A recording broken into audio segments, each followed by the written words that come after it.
So, kamusta po mga ka-Streetwise? Ako po si Takeru Miyamoto at welcome po sa aking munting channel. So, mga kababayan, as usual, nakakahiya na naman po itong pinaggagawa at pinagsasabi ni Sara Lustay, ni Inday Sayad sa buong mundo.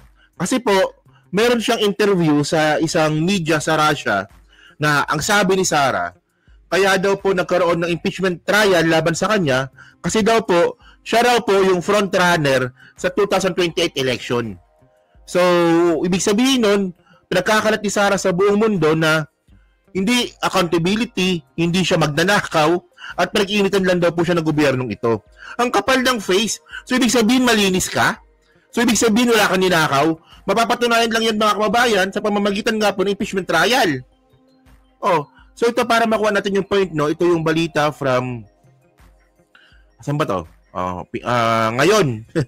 Pilipinas Star ngayon, okay? Sabi dito, VP Sara, frontrunner ako sa 2028 polls. Diba? Wala kasing ibang alam itong mga kababayan na trabaho, kundi puro politika lang. Kamukha ni Fiona talaga to. So sabi dito, okay, nagpahayag ng paniniwala si Vice President Sara Duterte, si Sara Lustay, na siya ang frontrunner ng 2028 presidential election, kaya't nais siyang ma-eliminate ng kanyang mga kalaban sa politika. Okay. Ang pahayag ay ginawa ni VP Sara sa panayam ng Russian media kung saan nahingan siya ng paliwanag kung bakit naniniwala siya na politically motivated ang impeachment case laban sa kanya. Well, di ba? Natural lang yan. Na talaga magpapalusot po siya. Sabi dito po ni Sara, no, it's all about the refusal or the intent of President Marcos. It is the intent of President Marcos not to step down. Kita mo, nang bibintang na. Boba ka na, tanga ka pa, mataba ka pa, bintangera ka pa. He wants to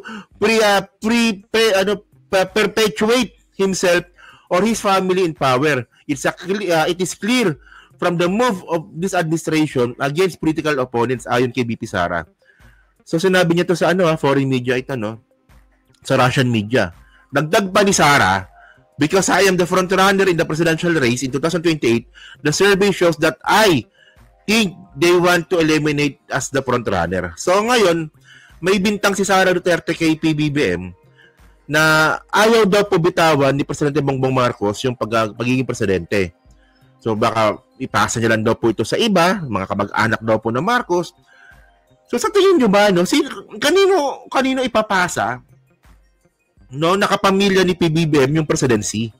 Unang-una si Sandro hindi pa pwede. Di ba? So, sino ba si Martin? Tatakbo bang presidente yun? Mukhang hindi. So, kanino ba? Dapat kay Amy. Si Amy sinto-sinto din.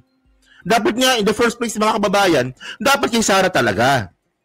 Ito ako po, from the start, di ba, unit team po ako 2022 election.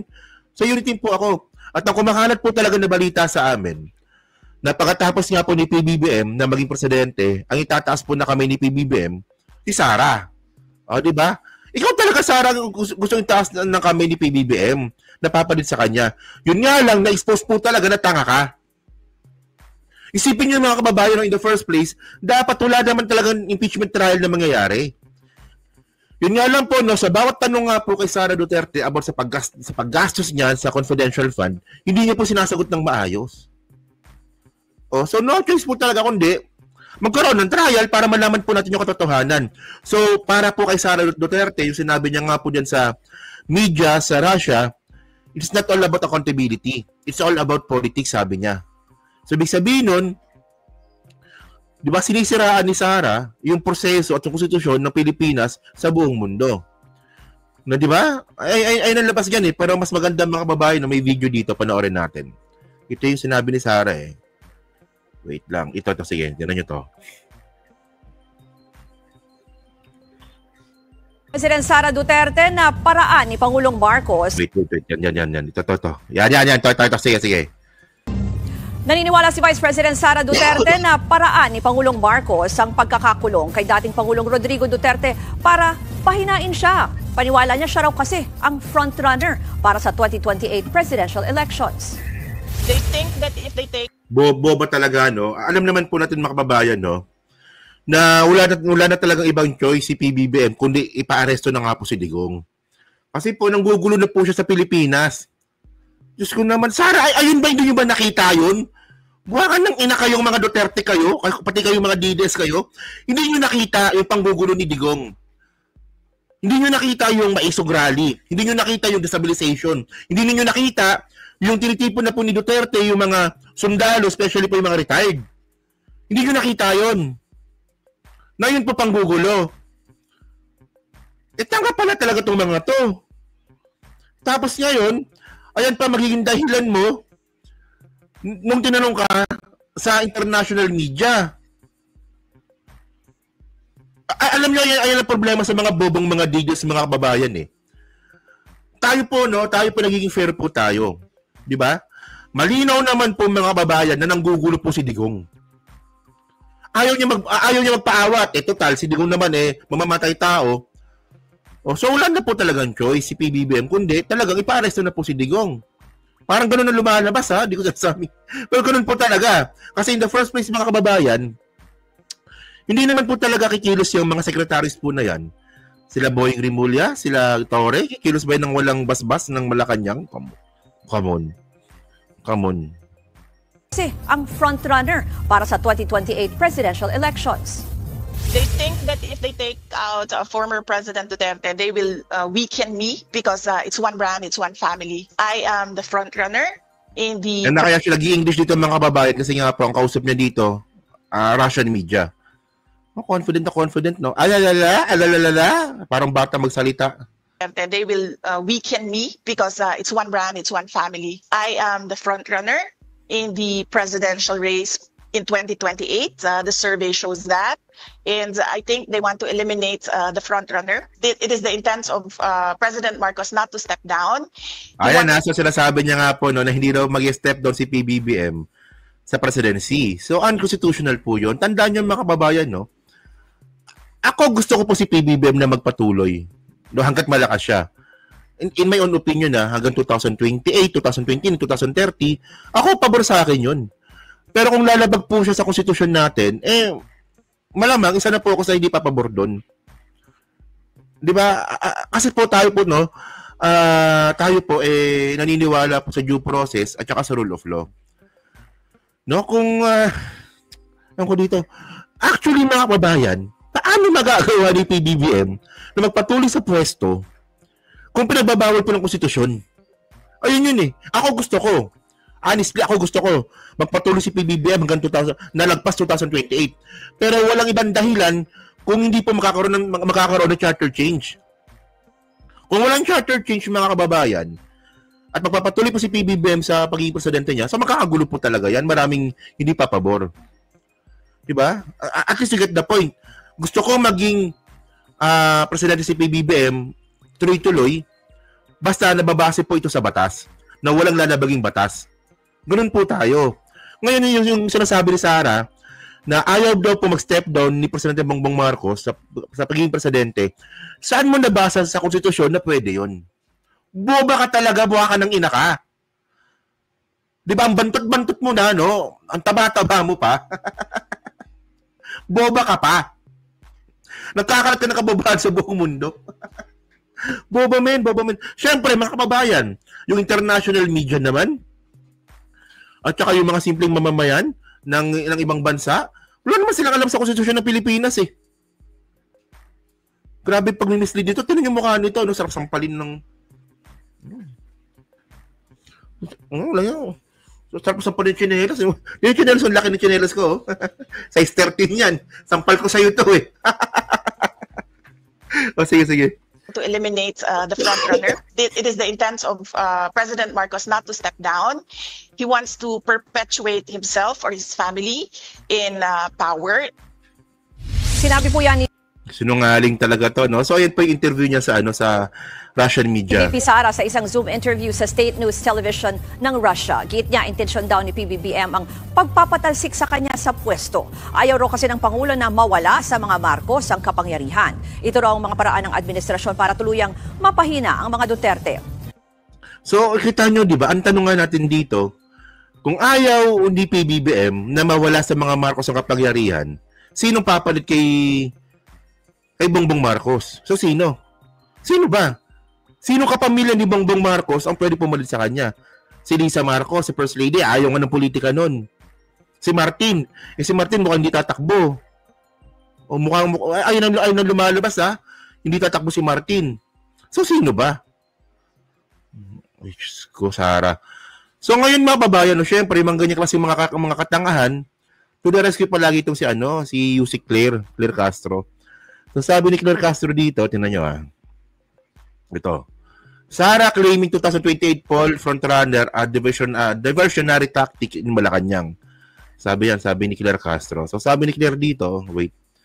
Because I am the frontrunner in the presidential association, Communications Undersecretary Claire Castro said it was a diversionary tactic expected from the Vice President. In the briefing, so, okay, so, ay na pala. So, may video ata ako dito. Siguro yan po yung nais. Video na lang para mas maliwanag. So, ito yung sinabi nga po ni Claire Castro. Okay. Play natin, ha. Ito.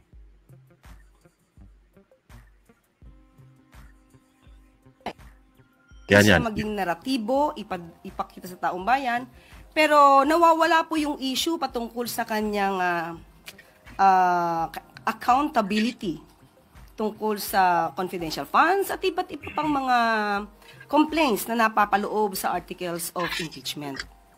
Siguro po nais din po natin malaman ang katotohanan at wag lapang pong magtago sa naratibo na siya yung frontrunner para sa 2028 presidential election. At sabi nga natin, kapag ikaw ay taong bayan, ikaw ay taong gobyerno at public servant ka, obligasyon mo na ipakita lahat at sagutin ang mga issue na kakapalooban. Ito yung sinasabi ko nga kanina mga ka-streetwise hindi naman talaga kailangan ng impeachment trial in the first place. Hindi naman talaga kailangan. Kung sinagot na sana ni Sara Duterte yung mga issues laban sa kanya, doon pa lang po sa committee ni Joel Chua. Di ba? Wala, pinaabot mo lang ganito, di ba? Tapos ang ending naman pala, pipigilan din pala ni Sara. Di ba? Nagpa-file ng motion si Sara, di ba? Yung abogado ni Sara na wag ituloy yung impeachment trial, di ba? Ba? Actually, ang gulo ng narrative ni Sara, no? Ang gulo niya talaga. Totoo lang. No, ang sabi ko nga, no, para magpatuloy na maging Duterte supporter, kailangan maging inconsistent ka. Kailangan tanggalin mo yung common sense mo. Kailangan huwag ka mag-isip. Kailangan tanggalin mo yung logical thinking mo. Ganun Sali-saliwa Nasa kakasangkutan mo. So, ina-expect po natin yan kay VP Sara dahil talagang mukhang diversionary tactic po ito. Okay. So, ngayon mga babae, alam niyo kung ano nakakatawa dito. Pagkatapos nga po banggitin ni Sara Duterte na siya daw po ay number 1 sa mga survey sa 2028 election. Ako lang bilang nakakataon na naglabas naman po ng ng survey result itong Tangere. Yung Tangere po na online survey na hindi mo alam kung bigla na sumulpot to. So ayun, ako lang kung kayo ba naniniwala ba kayo dito, no? Kita niyo Bongo, di ba, for president? Puta, wow, galing, no? So Sara Duterte 35%, no? Ewan ko lang talaga, no, kung ewan ko talaga, no? Bakit ganyan tayo mga Pilipino, no? Kung totoo man ito, bakit ganyan tayo mga Pilipino, no? Di ba? Pag si Sara po naging presidente, tanga-tanga na talaga natin. Oh. So Sara Duterte number 1, no? 35%, number 2 si Leni, 19%. Si Bongo rin, no? Tapos si Rapi Tulfo, laki ng binaba, 9% na lang. Alam mo kasi Rapi Tulfo, no? Na, pwede ka maging frontrunner Manindigan ka na kasi. Panindigan mo na. Ano ba talaga? Sa pula, sa puti, o di ba? O gagawa ka ng sarili mong pangalan. Di ba? So, ito si Martin Romualdez na 6%, si Risa bumaba. Si Risa tumaas, 3%, no? Si Cheese, 3%, si Robin, si Amy Marcos. No? So, ito yung mga pangalan lumalabas ngayon. Ay, good luck Pilipinas. Well, tingnan ninyo ito sasabihin ko na po sa inyo. Kung hindi po may impeach si Sara Duterte, never po akong magiging Duterte fanatics. Never ko na po ikakampanya si Sara. Never na po ako makakampanya ng isang Duterte in the future. Ngayon, sino kakampanya ko sa 2028 election? Kung sino matibay na makakalaban ni Sara. doon po ako. Kahit sino man yan, wag lang si Bongo. Ano ba? Good luck, Philippines. So kayo mga kababayan, no? So kayo po ba, naniniwala po ba kayo? Or convincing ba para sa inyo? Yung sinasabi nga po ni Sara, na kaya daw po siya nagkaroon ng impeachment trial kasi nga daw po, siya yung frontrunner sa 2028 election.